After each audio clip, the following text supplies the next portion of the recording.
Welcome back. I'm here with Kevin Levine with Centennial Property Management, Matt Behrens with C3 Group Public Adjusting. Are we in Denver, Colorado, guys, or where are we? Littleton. Littleton, Colorado, close enough. I'm close. Yeah. Guys, today we're going to talk a little bit about large property management companies, large commercial properties, and using a public adjuster. So, real quick, guys, when was that hailstorm date here? I know there's a couple here in Denver. It was August 10th of 2015. Okay, so it wasn't the big May storm that they had. It was the August 2015 storm. Kevin, you guys were hit by hail during that storm. You didn't get hit with the new one, huh, in May? No, the new one was just north of this, and we got missed by that storm. Okay, and we got some large. Is this a townhome association or a condo association? Yes, it's a townhome association. There's 98 units. There's 54 buildings. Okay, so you help manage. You're the owner of the property management company. Correct. And you help manage the units and refer vendors and deal with the vendors and all that kinds of stuff. That's correct. Deal with the grounds. The Toilet overflows. Your company's getting a call. Well, not on the inside, but yeah, if it affects the outside of the buildings at all, I get a call. Okay, and have you ever been through a hailstorm before as a property manager in a facility this size? No, this is actually my first. New experience. And guys, these are large. These look like medium cedar shake roofs behind us. Yep. How many squares are we talking about here? It's several thousand. And what's the ticket? What's the I should say the claim value on this claim, because I know you recently assessed it and got it approved. It's gonna be roughly between $3.5 and $4 million. $3.5 and $4 million. So I know that's caused the bells to go off for some of you guys watching this today. So Matt, you got involved with this property. It's a big one. How did you get involved with Kevin? How did you get it from zero, where it was denied, to what, 3 million? Is it 3 million or 3.5 million? Just under $3 million right now. Just under 3 million. Yep. So how'd you get involved here? Yeah, so essentially they ended up having a full denial of all insurance benefits. The insurance company came out roughly an hour and a half, climbed a few buildings, and essentially told the board that they had no damage. And that was originally with the contractor. It was. They had a contractor out here that believed that there was hail damage. We ended up being contacted about 8 or 9 months after those inspections happened, and the roofer at that point had pretty much just given up. They were told no on the project. We were searched out, and we were able to get in contact. We call it the with 3 Kevin Ds. and the HOA. Defer, diffuse, defeat. Yeah.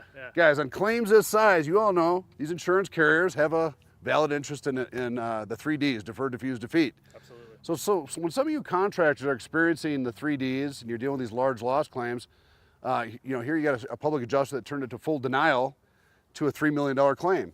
So, in some cases where you're experiencing these problems, I'm not talking about your 10 or $20,000 claims or every claim, but on your large, complicated claims, sometimes it behooves you to bring in a public adjusting company to help out. Yeah, Correct? just getting that second opinion, getting the full investigation of every building as opposed to just a sampling, it helps tremendously. Nice. Now, Kevin, obviously that contractor didn't work out. They disappeared. I don't know if they're a fly-by-night company or whatnot. So now you're in a situation where you had a public adjuster assess your claim, and now you're taking bids from contractors because that guy's long gone, you said, correct? Correct, yes. After 2 years, his company actually went under, and so we're looking at different contractors, and we're going to bid out and see. They're going to interview, do a process. Of course, they're not going to just look at the cheapest number. They're going to actually look for the quality. Well, I'll bet some guys watching this would love to get a $3 million cedar shake deal. Now you're going back to, you mentioned earlier, going back to a tile roofing system? Yes, they're looking at bar tile, so a large, thick tile, double batten system, and gutter replacement, gutter and downspout throughout the entire community. And primarily because in Colorado, people don't like to go back with cedar. Right. People in Minnesota and Illinois, they love their cedar roofs, but out here you got the fire hazards. Correct. We have people who like cedar, but the municipalities don't prefer it. Permitting and stuff like that. So let's talk for the guys watching this right now, because you're the guy they all want to get a hold of. Of course. After a storm, they're trying to, hey, who's in charge of that building? How do I find them? What's the decision-making process? And how do I get this deal closed? I think the guys watching this right now, they could really benefit from that experience. So so you're the owner of the property management company, correct? Correct. So if a guy approaches this property after a storm, how would he find you to give you the sales pitch? Well, depending on the property, some properties have signs up to where they give meeting minutes and meeting dates, and they'll have the property manager's information. Or like managed by so-and-so outside the building? Perfect. Right, yeah, it's right on the building. You can find it easily that way. If there is properties that don't have it, similar to this one that does not have a kiosk or anywhere posted, at least in Colorado, there's DORA, which is the Division of Regulatory Agencies. DORA, remember DORA. And what they do is they compile lists, and all homeowners associations are required by DORA and the state to register on an annual basis, and you have to update your current Property agent. management company? Well, it doesn't. It's the agent, the contact agent. Okay. So it could be self-managed property, management company property, but someone's name and contact information has to be registered. But typically, if it's managed by a property such as yours, would your contact information be listed on the DORA? It would, yes. And where would a guy find this? Would they Google DORA Colorado, or is it a report they find? Or You want to do DORA Colorado, because if you just do DORA, you get Dora the Explorer, and I don't think anyone wants that. But if you DORA Colorado, it'll. they pop want the up. $3 million claim DORA. It'll come up as Dora Colorado. It's and you go on there and it'll And you'd show look you up this property name. This is what is the name of this? Peninsula Homeowners Association. And then you would do a search, and then you'd eventually find the property management company. Correct. And if that salesperson or company called you, set up an inspection, talk to us about what happens after that, as far as, because I know you got committees here, you got a homeowners association. What are the decision-making process to get a deal like this closed? Well, the process would start with, of course, contacting the manager, giving him your pitch. If you sell it to the manager would Which then- is you. Which is me. Yep. And so if you make me happy, basically, I would then Do either we bring a go- motorcycle in, or if you want to. just kidding, guys? Don't do that. But I would then take it to the process that I know. And at certain communities, it changes. Sometimes you bring it to the board, sometimes you bring it to a committee. And at this association, I brought it to a roofing committee, who then made a recommendation to the board, and then the board made the final decision. The board will always make the final decision, but there may be a couple steps to go through, or you can go directly, the manager will go directly to the board.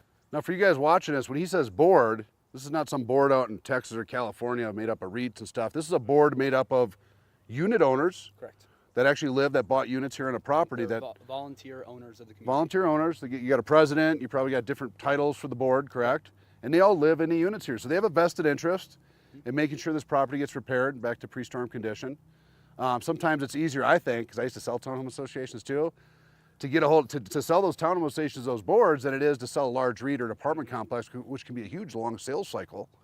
Whereas here, the decision makers actually live in the units. Oh, exactly. In fact, I'll tell you a Well, quick. they're directly affected by the damage. Directly affected. They live. They could have the leaky roof. In fact, one of the little tricks I used to do is I'd roll in, and I'd find a friendly neighbor out mowing their lawn or something, and say, "Hey, do you know where the president of the association lives? I need to chat with him about a unit in here." "Oh yeah, he's over in 456. Ask for Fred."